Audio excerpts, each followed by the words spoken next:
Hey, what's going on, guys? We learned a lot at UFC 295, Jiri Prochazka versus Alex Pereira, and this is going to be my top 3 takeaways from UFC 295, and I think at least one of them is probably going to piss a large portion of the fan base off, but I'm going to start off with some honorable mentions, then I'm going to get into my actual list, going from 3 to 1, 1 being my biggest takeaway from UFC 295. Before I get into my actual list, let me know down below, what was your biggest takeaway from UFC 295? Okay, starting off with my first honorable mention, and the reason this is an honorable mention is because we kind of already knew this, but Mackenzie Dern's striking is horrific, and she will never be champion. There were some people that thought, okay, she has the jiu-jitsu, she has the submission abilities, maybe one day she can be champion. Jessica Andrade has been mailing it in all year. She's on a 3-fight losing streak. She's gotten finished in all 3 fights against kind of up-and-comers. It's been great competition, but if Dern can't beat a checked-out Jessica Andrade who's showing up for a paycheck, if Dern can't improve her entries to get takedowns, to get to the grappling, and she's going to get just absolutely thrashed on the feet, she's never going to be champion. I mean, I never thought she'd be champion anyway, but I thought maybe if she beats Jessica Andrade, the UFC will say, oh, a win over a former champion. Let's book her in a title fight after we get Weili Zhang versus Yan Xiaonan. It's just not happening. It's just not happening. And Joe Rogan and the commentary team was acting like, oh, you know, her abilities have regressed. She's always looked like crap on the feet. She's never looked good on the feet. She just had more success in other fights. And in the first round, she was winning the first round with her striking. That doesn't change the fact that she walks into shots with her chin up in the air. That doesn't change the fact that her striking is very sloppy. Ronda Rousey had some of the worst striking ever. And Joe Rogan and Dana White act like it was Floyd Mayweather-esque, boxing-esque. And I felt like they were on the verge of, oh, if Dern gets a big finish, maybe she clips Andrade on the chin and somehow puts her to sleep or just finishes her off, drops her, and then goes to the ground and submits her. I thought, you know, the hyperbole would have gotten crazy surrounding Mackenzie Dern because they want to promote her because of all the UFC fanboy simps of Mackenzie Dern. But against the checked out Jessica Andrade, she gets absolutely destroyed. Took a lot of shots, a lot of big shots at that, and couldn't work her jiu-jitsu, couldn't work her wrestling, and her jiu-jitsu is overrated. I mean, she couldn't submit Angela Hill, which, I mean, that's no easy task. Didn't submit Tisha Torres. Her last win is against Nina Nunes via submission. So she's only submitting low-level competition, you know. Her best win's Verna Janaroba, honestly, at this point in her career, probably. But look at the submission wins from Mackenzie Dern. People act like she's some crazy submission artist. Even myself, I picked her to win against Andrade via submission, but she submitted Hannah Cyphers, okay? She submitted Randa Marcos. She submitted Amanda Cooper. And that's it for the UFC, I believe. That's the only submissions. Nina Nunes I already mentioned, so that's the only people she submitted is low-level competition. So she's not even the jiu-jitsu whiz that we make her out to be. She's submitting low-level talent. She can't strike. She's never going to be successful. She's never going to be a champion. Moving on to my next honorable mention, and this one actually hurts me, but UFC 295 could be the end of Jiri Prochazka. He gets finished in the second round. I understand it was a controversial stoppage, but we can't deny the fact this was Jiri's 4th UFC fight. You know, he's taken a lot of damage, and he's taken damage outside his UFC career as well. But you look back, I mean, look how much damage he took in the Alex Pereira fight. Took a decent amount of damage there. The fight with Glover Teixeira back in June of last year at UFC 275 undoubtedly took years off of his life. You go back to the Dominic Reyes fight, he took a lot of damage there as well, and he ended up winning, getting a crazy KO. It's like all is forgotten once you get a finish. He took a lot of damage against Dominic Reyes, and then the fight before that, his UFC debut, which is crazy how fast Jiri Prochazka trajected up the rankings. It's against Volkan Ozdemir. He took a lot of damage there. Before he got the finish, Bisping was kind of clowning him and being like, oh, he's getting hit quite a bit. He's going to get put to sleep here. And Jiri found a way to get the finish. But when you have success, a lot of your weaknesses and a lot of your holes are kind of ignored by the fan base, by the pundits. And Jiri, now he's lost a fight. It's not a horrible loss to have. I think he can rebound. I think Jiri could still be champion one day. But if you look at his, you know, just his skill set, and I've said this about Tony Ferguson before, and not that I'm saying Jiri and Tony are in the same boat or anything like that, but you look at a certain fighter's skill set, and you can see that their skill set just is not built for longevity. I said it about Tony Ferguson long before he went out of his prime. He relied on pressure, stamina, and volume. and look at Jiri Prochazka. Now, Jiri has nasty power as well, but he relies on pressure and volume, and he's not super defensively responsible. And we've seen it time and time again where one guy gets KO'd, and the next thing you know, their chin is never the same again. And I'm really worried about Jiri Prochazka. He's one of my favorite fighters, but the way he fights and the way he recklessly just wades into danger, and you're at light heavyweight where you have a lot of power punchers, I just don't know. And now I'm looking at matchups against Pereira in a rematch, which is a winnable fight for him, I think. But you're looking at Jamal Hill, you're looking at Magomed Ankalaev, you're looking at Johnny Walker. And I like Jiri in a lot of those matchups, but Jiri relies on his chin. He relies on his chin, he relies on his heart.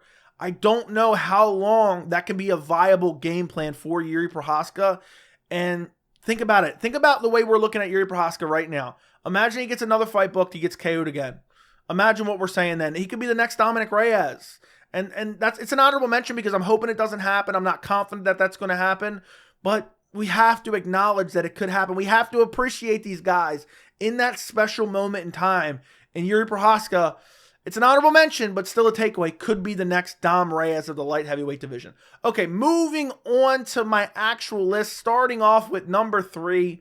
And this is kind of two reasons or two takeaways from UFC 295, and that is that Benoit Saint-Denis and Diego Lopez are the real deal.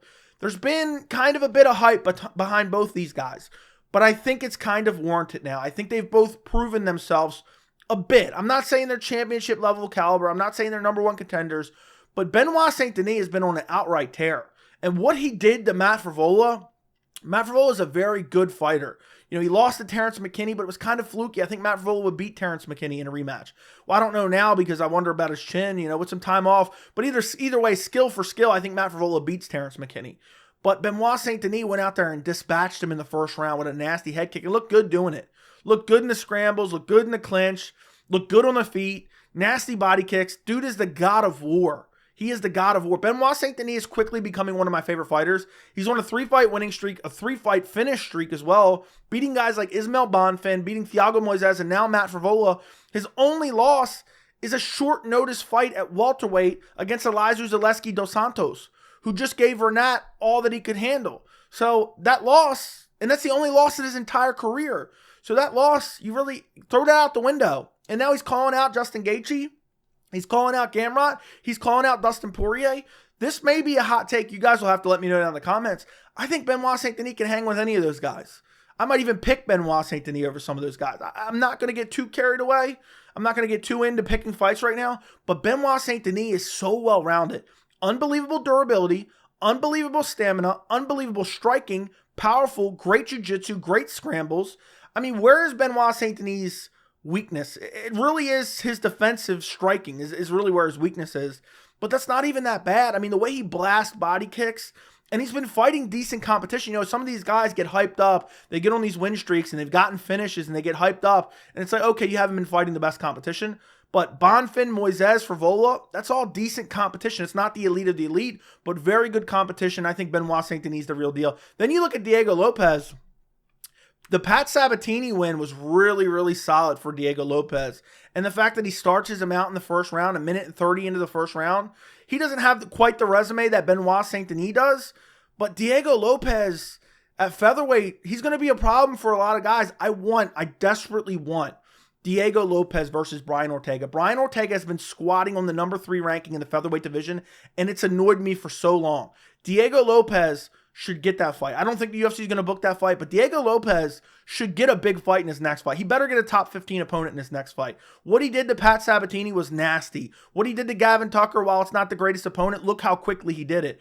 His performance against Movsar Evloev, I don't believe in elevating guys off of losses, but still, I mean, he was very competitive on short notice against Movsar Evloev. You can't completely ignore it either. So I need to see Diego Lopez in a big fight next. He's calling out Bryce Mitchell.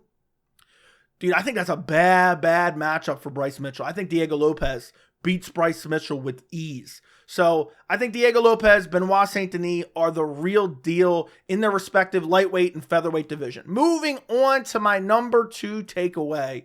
And this is the one that's going to piss quite a few people off. And that is that the Alex Pereira fan base is one of the most embarrassing fan bases I have ever seen. And I'm a fan of Alex Pereira, but I'm not talking, if you're just a fan of Alex Pereira, I'm not necessarily talking about you. I'm talking about this real core group of people that just use Alex Pereira as a media vehicle, shout out Hunter Campbell, to hate on Israel Adesanya. And what they don't realize is Alex Pereira's success is Israel Adesanya's success. Anything that Pereira does and the success that he has, it just makes Adesanya's performance look better. And for whatever reason, I mean, I know they're linked, and I know it's a great rivalry, but the way people are obsessing over it's so bizarre. Alex Pereira is a great fighter. He's champion in 2 different weight classes. I mean, you can't deny that. But the fact that, first off, Pereira, it kind of looks like a desperate ex. All he does is talk about Adesanya. That's all he does. And at first, I kind of loved the call out, but then I thought about it.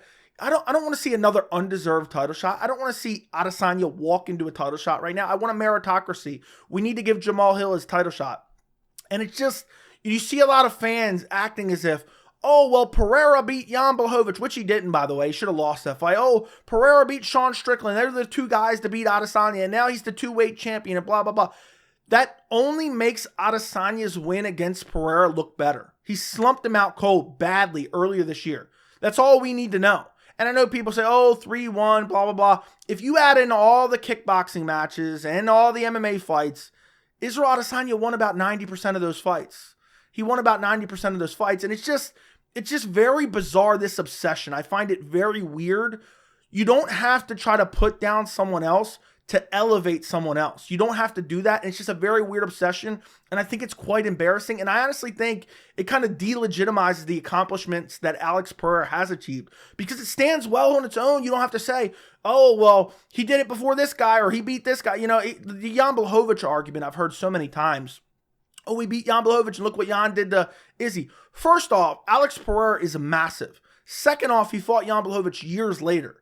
So I just think it's embarrassing, and I think the fan base just needs to let that go. It's just a weird obsession, and Alex Pereira has built his entire fan base around basically trolling Adesanya, the guy that flatline KO'd him most recently, and it's just very, very bizarre. And on top of that, another takeaway I have, I'll throw this into number 2 as well. I don't think Alex Pereira is ever champion if he has to truly earn his way to the top, because his grappling is not good. He's like a fish out of water off of his back. Sure, does he find some ways to get up, but he gets taken down with ease and he gets controlled with ease. Only once guys start really getting aggressive does he even find his way to his feet, and he's fighting strikers. They're not grapplers. Jan Blachowicz, when has Jan Blachowicz ever been on somebody's back with both hooks in, with a body triangle? I don't know if he's ever been. I mean, that's a bit of an exaggeration. He probably has. But the fact that Jan Blachowicz at 40, 41 years old is doing that to Alex Pereira, I don't want to spend too much time on it. But basically my takeaway is the fan base of Pereira is a little bit weird, you know, constantly obsessing over Adesanya. And the other takeaway is Alex Pereira, if he had to fight his way to the top of the middleweight division, if he had to fight his way to the top of the light heavyweight division, I do not believe he would have ever been champion. Moving on to my number 1 takeaway from UFC 295, and this might piss some people off as well, but that is that Tom Aspinall is the real heavyweight champion if you're only talking about UFC fighters on the roster. Because, look, and I know people are going to say, oh, you're a Jon Jones hater, you hate Jon Jones. Literally 6 months ago, I'm getting called a Jon Jones fanboy, so you can't appease everyone. But if Jon Jones is only willing to fight Stipe Miocic, if that is the only fight that he is willing to take, you are disqualified from being heavyweight champion. You are disqualified from being champion. Because if you're only willing to take stylistically, and you look at Stipe Miocic, you have to put it into context that Stipe hasn't fought in 3 years. By the time Jones fights him, it's going to be 3.5 years. Stylistically, that's a win for Jones. I know Jones hasn't fought and been that active either, but then the fact that Stipe hasn't won since what, 2020 or 2019, I think? Yeah, because in 2020, yeah, it was in 2020. It was in 2020 against DC. The last time Stipe won a fight was against DC. The last time Stipe fought was he got flatlined by Francis Ngannou. So I just can't put any respect on the fact that you're not willing to fight the contenders and you just want to fight a guy based off his legacy from years ago. You have to get in a time machine in 2023 to justify a title shot from Stipe Miocic. Stipe Miocic is the Uncle Rico of the heavyweight division. And if Jon Jones is not willing to fight contenders, he is disqualified. So that means Tom Aspinall's interim belt makes him the undisputed heavyweight champion. Now, if you want to get really deep into the weeds, Francis Ngannou is the true UFC heavyweight champion because he never lost the belt. And look at the resume that he built. But Tom Aspinall went out there, start Sergei Pavlovich in the first round. He did it on short notice. He did it with a back injury. And by the way, this is kind of a second takeaway for this number one reason. Talk about a great story for Tom Aspinall. To see his reaction to winning the belt, to see his realization of achieving his dreams, that's why I love this sport. That's why I watch this sport, is to see those types of moments. Aspinall finishing Pavlovich and to see the raw emotion and see him achieve his dreams was beautiful. It was a beautiful moment, and it was a great win for Aspinall. It was a great moment at Madison Square Garden. But the fact that you're going to have Jon Jones duck him afterwards, I think it's a disgrace, and I think it's unfair to Tom Aspinall because Dana White, and I did a video on his post-fight presser. If you want to check that out, I'll link it down below. Dana White's acting, Jon Jones, Stipe Miocic is the only fight to make, blah, blah, blah. We need to make right now Jon Jones versus Tom Aspinall. That is the fight to make. That's my real takeaway. Jon Jones versus Tom Aspinall is the fight to make. And the fact that you're kind of robbing Tom Aspinall of that big fight is a disgrace because it's the fight the fans want to see. Dana White always says, we make the fights the fans want to see. We'll make them then. Make them. Nobody wants to see Jon Jones versus Stipe Miocic after Stipe's had damn near 4-year layoff. Nobody wants to see it. So if Jones is only willing to fight Stipe, elevate Tom Aspinall. Do it as a non-title fight. We don't care. Sure, I'll watch Jon Jones, Stipe Miocic, but don't hold up the title. And the fact that what really pisses me off about it is Tom Aspinall is going to have to wait 8 months just to see whether or not Jones or Stipe sticks around after they win that fight. So we're going to sideline Tom Aspinall, who looks better than ever, who's so fun to watch, who's so skilled, who's so well-rounded. He's going to sit out for 6, 7, 8 months just to find out Jones or Stipe is retiring. Stipe is going to go answer phones at the fire department. If they're going to do that, have Jones vacate, do the Stipe fight as a non-title fight. Let Tom Aspinall be an active heavyweight champion. Don't have him sit on the sidelines just because, oh, well, we want to do Jones Stipe and then we don't know what they're going to do afterwards, but that fight isn't going to happen for half a year at least. I think it's an embarrassment. I think it's a joke. Tom Aspinall is the real UFC heavyweight champion. If you're only counting people on the roster, Francis Ngannou is the true UFC heavyweight champion if you're counting all fighters currently out there in their primes.